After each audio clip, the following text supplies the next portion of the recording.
السلام عليكم ورحمة الله وبركاته. أهلا بيكم متابعين قناة الحكاية وما فيها. الطاقة السلبية وتأثيرها بشكل كبير على المنزل، وهل فعلا ممكن يكون في حاجات بتأثر على البيت وأصحابه؟ النهاردة هنحكي لكم عن واحدة من أهم الحاجات اللي بتأثر بشكل كبير وبتنشر طاقة سلبية في البيت، وهي فتح باب الحمام وإن احنا نسيبه من غير ما نقفله. وده بيأثر بشكل كبير جدا على البيت وصحابه. مش بس كده، ده بيسبب المس الشيطاني والعياذ بالله، وبيسبب ضرر كبير لأهل البيت. النهاردة هنعرض لكم الحاجات بالتفصيل اللي بتأثر بشكل كبير على الطاقة السلبية على المنازل وبتسبب في التلبس الشيطاني. بس الأول ياريت تدعمونا وتشتركوا في القناة. خطورة ترك باب الحمام مفتوح وإيه هي نتائج ده؟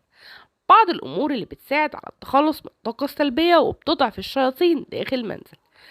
أول حاجة من الحاجات دي هي نظافة دورة المياه، وعشان كده لابد إن احنا ننضفها بشكل مستمر ونتخلص دايما من الروائح الكريهة أول بأول، وننضف دورة المياه ونطهرها قبل النوم. غير كده لازم نحرص على إغلاق باب دورة المياه باستمرار. الحاجة اللي يمكن ناس كتير بتقع في غلط فيها وما تعرفهاش هي ان احنا ما ينفعش نعلق هدومنا في دورة المياه، وان احنا نسيب الملابس متعلقة على شماعة الحمامات لمدة ليلة كاملة، حتى الفوط، لان ده بينشر طاقة سلبية وبالتالي بيصعب التخلص منها حتى بعد ما بتتغسل وبتتعرض للشمس. اما الملابس المتسخة فلازم يكون ليها سلة خارج دورة المياه، يعني ما نحطش ثبت الغسيل في الحمام.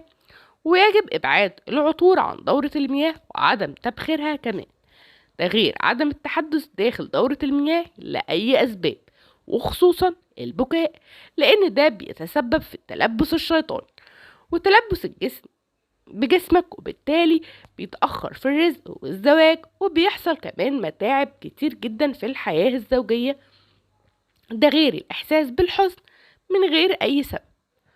وربما كانت سبب الإصابة بالصرع كل 3 أيام هو إن إحنا بنفتح أبواب والنوافذ بتاعة الحمام. وعشان نحل الأزمة دي وعشان نتأكد دايما من سلامة البيت وخلوه من الشياطين، لازم نشغل صوت البقرة كل 3 أيام، ونفتح شبابيك البيت عشان أي طاقة سلبية أو أي حاجة وحشة تخرج.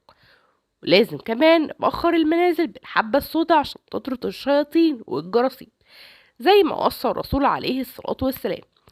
وان احنا كمان ما نجمعش الاغراض ابدا تحت السرير او فوق الدولاب، لان دي من الحاجات اللي بتسبب طاقة سلبية وبتأذي اصحاب البيت.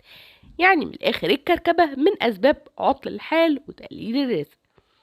ده غير ان ما ينفعش ان احنا نبخر البيت والنوافذ مقفولة، لان ده بيكتب الطاقة السلبية اللي بتخرجها البخور داخل البيت.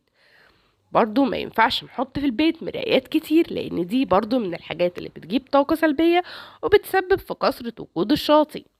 ولو في مرايات لازم والافضل انها تكون في مدخل البيت، لكن ما تكونش في المكان اللي بنقعد فيه، عشان ده بيأثر بشكل كبير قوي على الناس اللي قاعدة في البيت. وخلوا وقت النوم بتاعكم ثابت ومنتظم، ولازم قبل ما تناموا تقروا سورة الملك. كل دي حاجات بتقلل من وجود الطاقة السلبية في البيت، وبتخلي البيت يعم بصحة وسلامة نفسية بشكل كبير.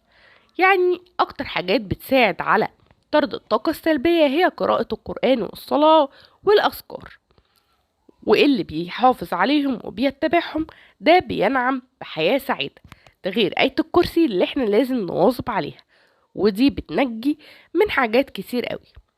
يا ريت تشاركونا بآرائكم وتقولوا لنا لو حد فيكم واجه فعلا مشاكل بسبب ترك الملابس في الحمامات او اي خطأ من اللي احنا ذكرناه، وهل اتأذى منه فعلا ولا لا. ولو عجبكم الفيديو يا ريت تدعمونا وتشتركوا في القناة وتفعلوا الجرس عشان يوصل لكم كل جديد.